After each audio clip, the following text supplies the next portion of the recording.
Salut à toi, je suis ravi de te retrouver pour cette nouvelle vidéo. Bah on dirait pas, hein. Quoi? Bah tu te dis toujours, je suis ravi de vous retrouver pour une nouvelle vidéo. Quoi alors? Conviction? Salut à toi, je suis vraiment ravi de te retrouver pour cette nouvelle vidéo.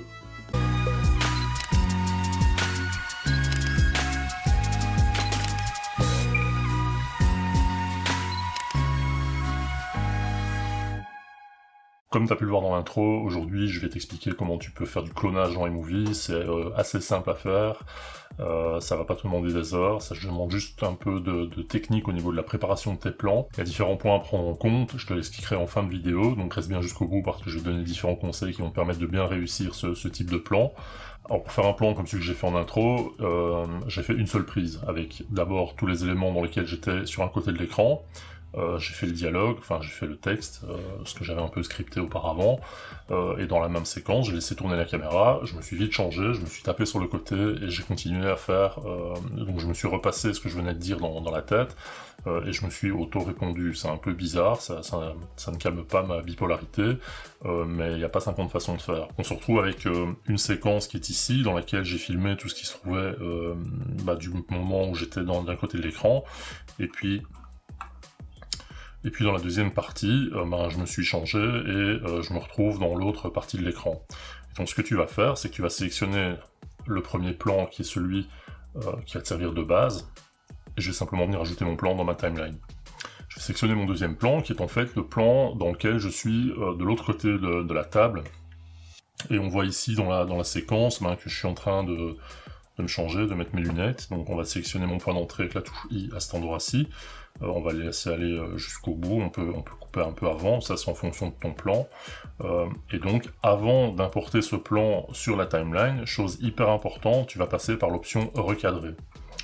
Et une fois que tu as cliqué sur recadrer, tu vas voir que tu as des petits curseurs qui vont te permettre de réduire ton plan pour qu'il ne remplisse plus qu'une partie de l'écran. Tu valides.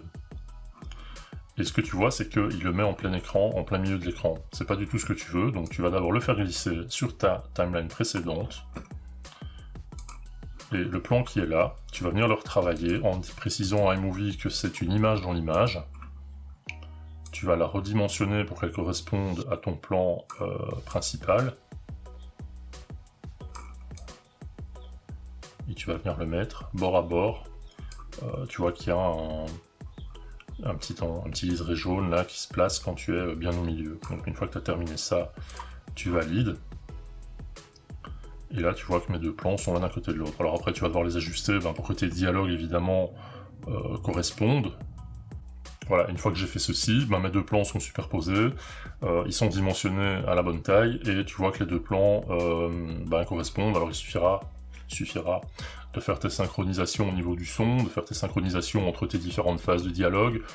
C'est pas le truc le plus simple, je te conseille de scripter tout ce que tu vas dire, de préparer un peu ton scénario et de mettre tout ça sur papier, de le répéter plusieurs fois, parce que trouver les bons timings, tu l'as vu dans la première partie, à un moment les deux voix se superposent, c'est pas un exercice super facile, mais ça peut être assez marrant à faire. Alors au niveau des conseils, ce que je te recommande, et c'est quelque chose qui est vraiment indispensable, c'est d'utiliser un trépied. Une fois que tu as posé ta caméra sur le trépied, tu la bouges plus pendant tout le temps où tu vas faire ta séquence. C'est simplement parce que si tu la bouges, si tu la déplaces, ne fût-ce que d'un poil de cul, ton plan va être complètement foiré, tu auras un décalage au niveau de ton fond, tu auras un décalage au niveau des ombres, et ça va complètement ruiner le plan. Deuxième chose, je te conseillais dans l'explication de faire ta séquence en un seul plan.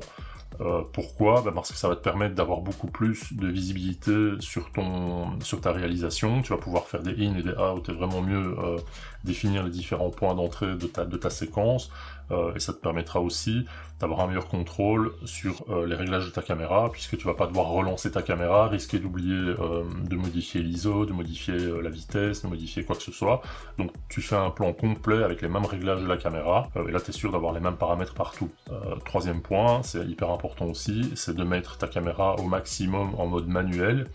Si tu utilises un smartphone pour faire tes vidéos, tu verrouilles bien ton exposition pour éviter qu'au moment où tu vas te déplacer, le smartphone ou la caméra ne refasse un calcul calcul d'exposition, un calcul de balance des blancs, ou ce genre de truc. Donc tu verrouilles tous ces paramètres-là au mieux, et tu fais ta séquence en une seule fois avec les paramètres au maximum en manuel et sur un trépied. Voilà, j'espère que cet effet t'aura plu, que tu en feras quelque chose d'assez sympa.